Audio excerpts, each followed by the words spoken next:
I won't take more than 20 or 30 seconds. Yes. In fact, maybe make it a minute. Yes.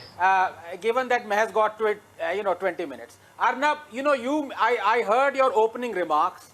Let me be more direct and blunt.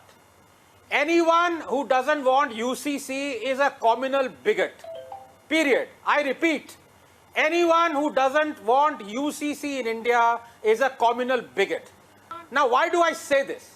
I say this for two reasons. And first of all, I completely condemn the shocking behavior of Mr. Atikur Rahman and the abuses heaped upon my good friend Shubhrashta. Maybe we finally understand why he hates Ambedkar so much. Ambedkar, first of all, not only helped construct our constitution that has as directive principle the Uniform Civil Code, but he also said that a true Muslim can never love the motherland, can never see Hindu as his kith and kin. So now we know the reason why Mr. Atikur Rahman hates Ambedkar so much. But having deliberated on, the whole matter of UCC in India for 40 Atikur Rahman is responding to that, please. You should limit yourself, your debate to the Uniform Civil Code, please. The Shah Bano judgment, where a poor, hapless Muslim was thrown on the streets by these very people. By these very people like Atikur Rahman, who actually claim that they are the saviors of Muslims. They threw Shah Bano on the streets. What for? For a pittance. Because they believe, first of all, Atikur Rahman, you should be warned by UP police because you are spreading fake news. UP police has said that the news of miscarriage is fake news. Arnab, you have to point this out to Atikur Rahman. He is spreading fake news. Now, number two, I will come to the topic of UCC. I don't want to digress like Mr. Atikur Rahman, who possibly believes in the Sharia code than the constitution. But I want to say this. Did you know that the AIP, All India Muslim Personal Law Board, does not believe in the Indian Child Marriages Act? Did you know this? Do you know that they do not believe that leprosy as a ground for divorce should be obliterated and banned by the Indian Parliament? And there are hundreds of such laws which the All India Muslim Personal Law Board and people like Atikur Rahman believe. These are the real communal bigots who have come out of the woodwork now because the UCC that was inserted by Dr. Ambedkar and his colleagues is egregious to them. Because essentially, Arnab, you must realize that these are Sharia-loving religious supremacists. They don't believe in the Indian constitution. They don't believe in Ambedkar. They hate Ambedkar. So why would they want UCC? In the presence of the Constitution of India, what is Sharia? I don't know which book you read every morning that makes you hate Kafir so much, Mr. Rahman. Not making our initial points on this. Zeenat Shaukat Ali, Zeenat ji. Thank you, Arnab. I think that the Constitution of India is a very valuable document, and we have to value it, and we have to follow it, and we have to practice it. It is the first document of India, and we must, as a unified country, cutting across religion, gender, caste, class, and everything, honor the Constitution. Now, the Constitution of India has shown that there is in Article 44 in the directive principles that there should be a uniform civil code, and that code has to be gender just. That code was meant to bring justice to all, and so when we find that, in the 1955 Special Marriages Act, which was implemented by Pandit Vidyasagar and Raja Ram Mohan Roy, who fought for it, and several others who stood and swore by it, and who laid down their lives for it, that was a time when the Hindu law became unified and women got their rights as is their due. In the Sharia law of India, in the Sharia law of the Muslims, unfortunately, the Muslims have never been able to give women justice, whereas the Quran gives them full justice and gives them full gender values. The various interpretations were cut through, and for centuries women did not get equal rights. Now, that was something that should have been amended by the Muslim Personal Law Board at the inception of the Constitution.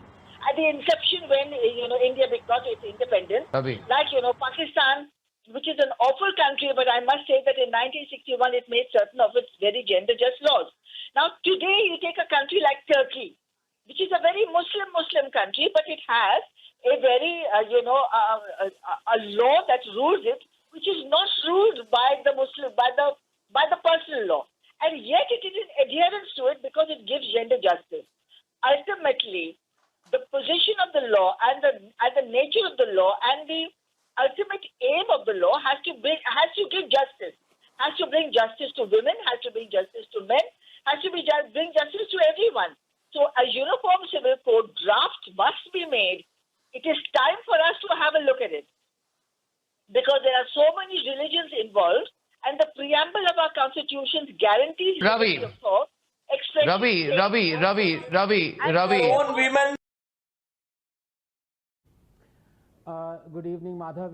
Didi's generals are deserting her even as her bastion is being attacked on two fronts, not just one, two fronts. Let me explain. The first attack is frontal and is led by the BJP. The awful violence let loose in Bengal these past few years is unprecedented and would even make the communists blush. 20,000 or 35% of panchayati seats went uncontested in the last elections. Even the communists had ever managed a maximum of only 10%. BJP's stellar showing in the 2019 elections only increased the violent retribution that the BJP claims has killed 100 of its workers. The second attack is not frontal but from the back, and it involves OAC's AIMIM. OAC has tasted blood in the recently held Bihar elections and in the process made a lot of enemies who accuse him of being a vote cutter. But his logic is watertight, Madhav. Being so openly communal, he is going to garner all those votes that otherwise would have reluctantly gone to the so-called secular parties. To be honest, Mamata is terrified more of Asaduddin Owaisi than of Amit Shah. After all, both are vying for the same vote bank, having reduced a whole community to it. Mamata is the Gandhi who rejects non-violence, while Owaisi is the Jinnah who doesn't eat bacon. Both are deeply divisive, violent, authoritarian, but this has to be said. When it comes to sheer communal bigotry, Owaisi is peerless, and I don't mean the chit fund here. Owaisi is ushering in minority extremism on an unprecedented scale. He eulogizes mass murderers like Aurangzeb and Tipu. He exhorted the annihilation of Kamlesh Tiwari. Mamata, on the other hand, panders only to appeasement, whether it be changing Ram Dhenu to Wrong Dhenu, preferential stipends to imams, selective midday meal schemes, or Muharram processions. But now she is rightly worried. The camel has begun to sneak into the tent. Agar din gulo ruchikor hobe. Yes, Madhav, very quickly, let's stick to the topic of the debate. I think it will be very good for all the panelists and for the viewers as well. Now, Dr. Trivedi just said that if there are any allegations against the people who are joining BJP, we will certainly take that matter into account and not allow those people to join.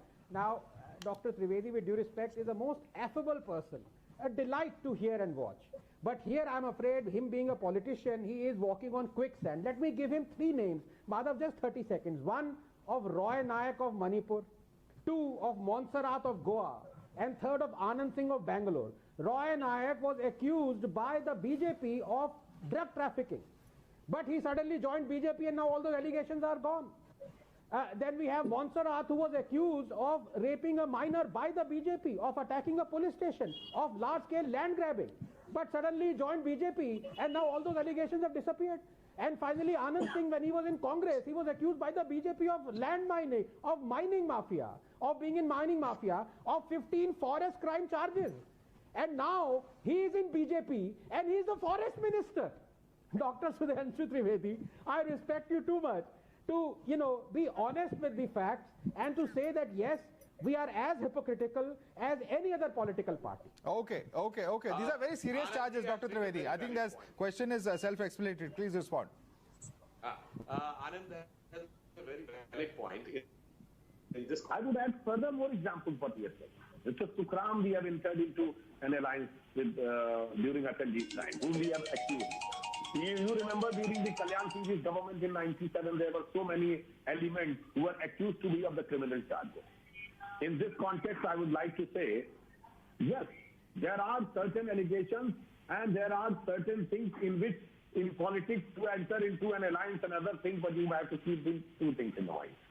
After coming in alliance with us, has anybody was found indulged in any activity? Number two, is any legal procedure had stopped? And number three, with due confidence and conviction, I can say Bharatiya Janata Party never nurtured, sponsored, and established any criminal element into the party like Congress, who has given the tickets to those who have hijacked the plane for Indira Gandhi in 70s and subsequently from Poolan Devi to others and to criminals and others. तो हमने कभी किसी को अपराधी को राजनीति में प्रायोजित नहीं किया. Okay, Anand wants to respond to you on that. If Anand Ranganathan ji can give one example. Yes, Dr. Sudhanshu Trivedi, by that logic of what you're saying, yes, we induct these people who we allege to be criminals, but once their criminality is ascertained, then we throw them out. By that logic, I want you to tell the nation that you will accept Jagdish Titler tomorrow, who has never been indicted, if he agrees to join BJP. Will you take Jagdish Titler as well? One thing very clear. There are certain things, there is a difference. Like, for example, Yadurappa was having an allegation and we asked him to go out and we paid a heavy price. He has taken 12% votes and we are reduced to 40 seats. But he's back in the BJP now, sir. He's the Chief Minister of Karnataka. When he got cleared of all the cases. It is about principle. When he got cleared of all the cases. Sir, if it is about principle, why is he back in the BJP? Why is he Chief Minister of Karnataka? If it is a matter of principle. When he got cleared of all the cases, then he came back. He's not. Please check it. Tehseen, is he cleared of all cases? Tehseen, I want Tehseen to respond. Tehseen, is he cleared of all charges? Our commitment is very clear. Tehseen, Howsoever damage we face. I want Tehseen to respond. Is he cleared of all charges?